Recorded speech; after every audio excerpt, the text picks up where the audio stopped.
सुनो भाई लोगों, आप कहते हो ये काम कहाँ आते। मैं दीपावली के दिन ही इनकी पार्टी में जुड़ा था, पीछे मैं इनके साथ नहीं था। लेकिन बनासकांठा मैंने रात को 2 बजे साहब को फोन किया तो इन्होंने एसपी डीजीपी से बात की, हर प्रकार की हमारे साथ मदद की। जब तक हम जोधपुर आए तब तक इनसे बात होती रही। और एक एक मिनट जब रैली करके दूसरे गांव में जाते थे, गाड़ी में थे, तो मेरे से बात करते थे, क्या वाह कैसे है, आगे आपको उपचार के लिए मैंने बात की।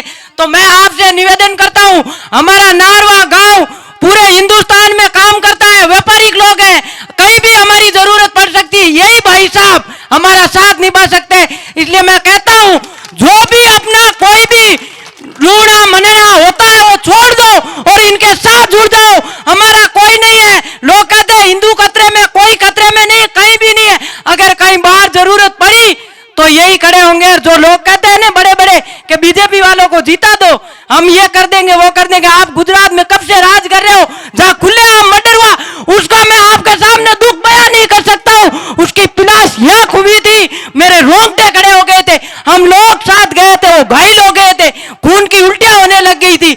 लेकिन हम मजबूत इनके बात होने के बाद इनके सहयोग से घर तक पहुंच पाए थे। ऐसी हालात में उस मर्डर को देखा, मेरे रोंगटे खड़े हो गए। क्या करे, जैसे पूरी पलाश यहाँ पलाश का पीछे का हिस्सा पूरा मस्तिष्क के अंदर घुसा दिया था। ऐसे डाकू गुजरात के बीजेपी राज में पड़े हुए हैं। आप कहां आपको सुरक्षित कर देंगे रेवंतराम डांगा। आप सोच लीजिए, सहयोग कीजिए, मेरे छोटे से बालक की बात मान लीजिए। आपका कोई नहीं है कहीं भी, आपका कोई भी है तो सिर्फ ये है। मेरी बात को मैं यही समाप्त करता हूं और धन्यवाद साहब आपका बहुत बहुत। श्रवण भाई की जो निर्मम हत्या गुजरात के अंदर की, और इनका 2 बजे टेलीफोन आया मेरे पास, जहां मैं बात कर सकता था। फिर ये जोधपुर लेके आए, बहुत निर्मम हत्या, छोटे से चंद पैसों के लिए। मैंने डीजी एसपी सबसे बात करी, वहाँ के एमपी से बात करी, और मुलजिमों को गिरफ्तार कर लिया उन सबको। और कोई एक आध से बच्चा है क्या, उन्होंने पकड़ लिए सारे? वो तो नहीं, वो तो पकड़ लिए सारे, कुछ और है वो पकड़े जाएंगे। लेकिन दुर्भाग्य देखिए कि इनकी जो भावना थी, मैं प्रयास करता हूँ कि रात को 2 बजे भी टेलीफोन खुला रखूँ। कई बार नहीं उठा पाता, लेकिन ज़रूरी फ़ोन ज़रूर मैं उठा लेता हूँ। ये बहुत बुरी घटना थी। हमारी संवेदनाएं उस परिवार के साथ है जिनके घर में हादसा हुआ। उनके जो लगी है वही जानता है, पीड़ा उनको हुई है। और हम सब सर्व समाज, हम सब लोग उस परिवार के दुख के समय के अंदर साथ हैं, और हम सब मिलके उस परिवार के लिए हमेशा खड़े रहेंगे। तो ये भैया की भावनाएं थी, उन्होंने बताई अपनी। नारवा के अंदर विकास की जो बात थी, मैंने खूब प्रयास किया। और सबसे बड़ा काम मैंने ये किया कि जाट और राजपुरोहितों को, मेघवाड़ों को एक साथ बैठना सिखा दिया आपको। सबसे बड़ा यही काम हुआ मेरे से। पहले थोड़ी खींचतान हो गई थी आपस में 15-20 साल पहले, अब एक साथ बैठते हो मज़े से, कोई दिक्कत नहीं, आराम से अपना काम चल रहा था। और अपन एक ही हैं, सारे अलग नहीं हैं। राजपुरोहित तो व्यापारी हैं, पूरे देश में जहाँ भी जाता हूँ, मैं यूपी में जाता हूँ, लड़के भाग के आते हैं, लोग हैं सब आपके गांव की दुकान है, पता रहता, कोई जोधपुर की दुकान है, कोई नारवा की है, कोई भावंडा की, कोई कहीं की, कोई जालोर की है। तो वहाँ तक हर जगह देश के कोने कोने के अंदर अपना काम भी कर रहे हैं, यहाँ से अपने बच्चों को ले जा रहे हैं, रोजगार भी दिला रहे हैं। और बहुत ही अच्छा समाज है जो सामाजिक मामलों के अंदर कोरोना के समय में भी इस समाज ने बहुत सेवा की। प्रवासी राजस्थानियों के तौर पे मैं मद्रास गया, वहाँ भी अलग से कार्यक्रम रखा था। और हमें सबको मिलजुल के रहना, जाट, राजपुरोहित, मेघवाल, तमाम हमारी जातियाँ जो नारवा पंचायत के अंदर रहती है, हम मिलजुल के रहेंगे जब ही आगे बढ़ेंगे। और मिलजुल के नहीं रहेंगे तो आगे नहीं बढ़ पाएंगे, यहीं उलझ के रह जाएंगे। मेरे को जो जो आपने काम बताए, नागड़ी से नारवा आपकी बड़ी सड़क बन रही है टूट के पूरी, नारवा से पांचला भी निकल गई, चौड़ी रोड हो जाएगी। नारवा से कुर्ची होती हुई ये 100 किलोमीटर रोड जा रही, घूमती हुई सारे ढाणियों के अंदर 20 फुट चौड़ी, सारी ढाणियाँ जो आवश्यकता थी वहाँ 20 फुट चौड़ी रोड है। नारवा से कांटिया जोगी, आपका जो रतगुड़िया बेरा, यहाँ भी रोड का काम शरण चालू हो गया। अच्छा ठीक है। और दीप जी घरवाली वो भी होगी। अब एक तो अपनी जहाँ उस दिन पूर्व पश्चिम सियाकों की ढाणियाँ एक रोड की वहाँ घोषणा करके आया था मैं रात को जब गया था। पश्चिम एशिया को डांडिया ना,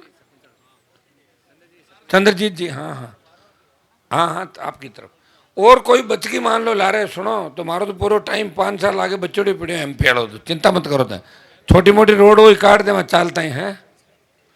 नारवा की जो भी सड़कें पंच, मुझे पता है कि सड़कों की बहुत बड़ी आवश्यकता है, क्योंकि इस इलाके में लोगों को आने जाने में बहुत दिक्कत रहती है। आप तो पाबू से दौड़िया डेर की तरफ जाओ, आपको लगेगा कि हनुमान जी ने क्या बना दिया है दोहरा धरती को, पूरा सड़कों से चारों तरफ से, बड़ी सड़कों से देऊ, दातिना, तांतवास, पाबूसर, धोलिया डेर, कर्णू, गुड़ा, खड़काली से लेके तमाम जगह नई सड़कों का जाल बिछा दिया। आपके इधर भी नई सड़कों का जाल बिछ गया, खूब सड़कें बन रही है, खूब विकास हो रहा है। खींवसर में आपके 2 कॉलेज खुलवाए, पंचायत समिति बनाई, और पांचला में भी कॉलेज खुला दिया। कि नारवा वाले कह रहे थे साहब मैं खींवसर जाऊँगा, पांचला जाऊँ, थारो मन उजड़ जाओ, नेड़ी ढाणिया 5 लाख बन जाता रहो, अनजान जाता रहो कॉलेज। तमाम जगह लोगों ने कहा साहब हमारे वाला रास्ता नहीं हुआ तो इसको भी करा दो। प्रयास किया, खूब ट्यूबवेल बनवाए, जगह जगह बिजली लगाई। कुछ सरपंच साहब ने काम मुझे दिए थे, वो काम कुछ तो निकल गए, अगर कुछ बाकी रहे आप चिंता नहीं करें, मेरा कमिटमेंट है वो सारे काम मैं पूरे कराऊंगा। आपको इतना ही तय करना है, दोनों उम्मीदवार जो चुनाव लड़ रहे हैं उनमें आपकी बात को राजस्थान की विधानसभा में कौन मजबूती से उठा सकता है। भारतीय जनता पार्टी का जो उम्मीदवार है वो मेरी पीठ में छुरा घोंप के भागा था, उसको मैंने ही तैयार किया था और तैयार करके प्रधान बनाया। अगर धैर्य रखता, टिका रहता, तो भी आरएलपी से आप सब मिलकर उसको विधायक बनाते सारे के सारे लोग। लेकिन चला गया सामने जाके, 2000 की हार जीत हुई तो इसके मन में ये थी कि मैं तो अब की बार जीत गया, फिर लोगों ने मिलकर टिकट दिला दी वापस। अब आपके सामने बीजेपी वो नहीं लड़ रहा है, वो तो टूल है, लड़ने वाले लोग ऊपर है, दूसरे उसके कंधे पे तो बंदूक रखी गई। और दिल्ली और जयपुर ये लड़ाई लड़ रहे हैं। मैं मदन राठौड़ का कल बयान पढ़ रहा था, बीजेपी प्रदेश अध्यक्ष का, वो कह रहा था कि मैंने हनुमान बेनीवाल की राजनीति खत्म कर दी। अरे राठौड़ साहब आप तो अब आए हो, कब का आपको पता मैं कब से हूँ। मैं 93 में मैं कॉलेज का अध्यक्ष, 95 में यूनिवर्सिटी का अध्यक्ष, एमएलए का बेटा, फिर एमएलए, खुद की पार्टी बना के एमएलए एमपी। मेरी राजनीति कौन खत्म कर सकता? मैंने तो कईयों को नेता बनाया राजस्थान के अंदर। आपसे अगर कमल का फूल छीन लो तो आपको 2000 वोट दें राठौड़ साहब, कितने? 2000 कमल के फूल के वोट है। और यहाँ वोट है आपके वोट, 0 से शुरू होती है 90 तक जाती है गिनती। और बहुत सारे लोग मिलके, यहाँ तो कांग्रेस बीजेपी मिलके लड़ रही है, आपको सारी बात का पता है। कांग्रेस इसलिए लड़ रही है मिलके कि कहीं हनुमान अगर जीत गया तो पेपर लीक की घटनाओं के लिए सड़कों में जाम लगाएगा, बैठेगा और गिरफ्तारियां कराएगा, तो उसमें कांग्रेस के कई नेता नप जाएंगे और जेल के अंदर जाएंगे। कोई भी हो, अगर किसने अपराध किया, पेपर लीक कराए, भ्रष्टाचार किया, मिड डे मील का घोटाला किया, मेरी नज़र में चढ़ गया तो मैं उसका पीछा भी करूंगा और कोशिश करूंगा कि उससे सारा पैसा निकलवाऊं और वो सारे काम जो उसने गलत किए उसकी सजा उसको मिले। ये हमारा काम, हमारी ड्यूटी है। मैं भी अगर कोई गलत काम करूंगा तो निश्चित रूप से सरकारें मेरे ऊपर बैठी है। हमारे फ़ोन भी 24 घंटे सर्विलेंस पे रहते हैं, हर समय सरकार को मौका लगना चाहिए। गलत काम हुआ नहीं, मुझे मेरे कार्यकर्ताओं को सबको तंग करने में कोई कोर कसर नहीं छोड़ी। आप हिम्मत वाले हो, लड़ते रहते हो, और नारवा वाले तो बहुत ज़्यादा हिम्मत वाले हैं। हमारे डॉक्टर साहब प्रधान जी को मैंने एक दिन फ़ोन कर दिया, मैंने कहा डॉक्टर साहब मैं नारवा से बोल रहा हूँ, उसने फ़ोन काट दिया। अरे मैं कि फ़ोन काटियो क्या, कि नारवा का नाम से मेरे को डर लगता साहब। अब कहते थे कहीं इलाज कराया बेचारे प्रधान को, तो ज़्यादा डराए जो नारवाला तो हैं। दुर्गा जी वहाँ को स्वागत करिएगा ना, पाँचो मान सम्मान कर दिया तो चार्ज कर दिया ज़्यादा आपको। वैसे नारवा और बहुत संजीदा इलाका है। पांचोड़ी के अंदर एक घटना बताऊँ आपको। शिवपुरा में बिजली वालों ने रेड करी, मेरे पास फ़ोन आया कि साहब बहुत बिजली वाले आ गए रेड करने के लिए और पांचोड़ी थाने ले गए ट्रांसफार्मर जब्त करके। हम थाने की तरफ जा रहे हैं, 200-500 लोग चले गए वहाँ पे। तो मैंने एसपी को कहा, मैंने कहा क्या हो गया मामला? कि साहब मामला तो ये, मैं एसएचओ कह रहा हूँ। एसएचओ मैंने कहा तू रुक जा एक बार, उनको रोक, और मैं पहुँच रहा हूँ घंटे भर में। मैं नागौर से निकला, इतने में एसएचओ का वापस फ़ोन आया कि साहब मामला बिगड़ रहा। इतने में फ़ोन आया, बोले साहब भाटो हार मारे लाग गो है, और मैं तो फ़ोन काटूँ लुकूँ टेबल के नीचे, ठोके रे ठोके, पूरा थाना भर दिया पत्थरों से पांचोड़ी के अंदर। इससे अंदाज लगा सकते हो कि खींवसर विधानसभा क्षेत्र का हर व्यक्ति मजबूत हो गया। मजबूत मतलब अपने अधिकार हक के लिए लड़ रहा है। मैंने थोड़ी कहा थाने में पत्थर फेंको, जोश आ गया, हनुमान जी के आदमी है, ट्रांसफर जब्त कैसे कर दिया, क्या है थाना हमारे सामने, घुस गए अंदर। मैं नहीं कह रहा हूँ, लेकिन आप मैं तो रोकता हूँ आपको, कभी लॉ एंड ऑर्डर नहीं बिगाड़ता मैं। 5-5 लाख की रैलियां करी, कभी नहीं कहा यहाँ घुस जाओ वहाँ घुस जाओ ये कर लो। वो कई नेता कहते हैं ना लाठीचार्ज करा के खबर बन जाएगी, लाठी चलवा दो, पत्थर चलवा दो। मेरी कोई रैली के अंदर कभी डंडा गोली लाठी नहीं चली। आप बता दो इतनी बड़ी रैलियां, कि आपको तकलीफ पड़ी क्या? कई मुकदमे दर्ज भी हो गए तो मैंने वापस कराए, थानसी में 2-3 मुकदमे दर्ज किए। अभी आपको चिंता करने की आवश्यकता नहीं है, सरकारें करती रहती छोटा मोटा काम। हम बैठे हैं ना, आप क्यों चिंतित हो रहे हो? अगर सरकार कुछ करेगी ईंट सींट बजा देंगे सरकार की, आप निश्चिंत रहें। लड़ना हमारा काम है। खींवसर के नारवा के तमाम राजपुरी समाज ने मुझे कहा कि थान सिंह बालोतरा से उम्मीदवार होना चाहिए। उमेश सिंह जी साथ ही थे और मैंने कहा ले जाओ आप आगे, तो टिकट आपके लिए, कोई टिकट अलग थोड़ा ही। और ये लड़ा, चुनाव भी अच्छे वोट भी लिए और निश्चित रूप जिस हिसाब से संघर्ष कर रहा है, अगर ठीक चलेगा तो आने वाले समय नौजवानों का समय और आगे बढ़ेंगे। मैं तो चाहता हूँ कि देश प्रदेश के अंदर प्रत्येक समाज को प्रतिनिधित्व मिले, प्रत्येक समाज के बच्चे विधायक बने, सांसद बने और अपने समाजों का विकास करें। और ये बात हर समाज में होगी जब प्रदेश और देश आगे बढ़ेगा। नारबा के अंदर किसान बहुत मेहनती है, तकलीफों के दौर से गुजर रहा है। कभी बिजली का आंदोलन करने पड़ते हैं, कभी मंडी में माल लेके जाता किसान, माल को समय पर सरकार खरीदते नहीं। बहुत सी किसानों के सामने समस्याएं, कभी ओलावृष्टि, कभी अतिवृष्टि, कभी अकाल। और किसान पे जो कर्जा है देश के अंदर 16 लाख करोड़ का, उस कर्ज को माफ करने के लिए हम बड़ी लड़ाई लड़ेंगे। जिस तरह तीनों कृषि बिल वापस करवाए, अग्निवीर के खिलाफ लड़ाई लड़ी, पहलवान बेटियों को न्याय दिलाया, उसी तरह किसान का 16 लाख करोड़ का कर्जा माफ करने को लेके बड़ा आंदोलन राजस्थान और देश के अंदर छेड़ेंगे और किसान कर्ज माफी कराएंगे।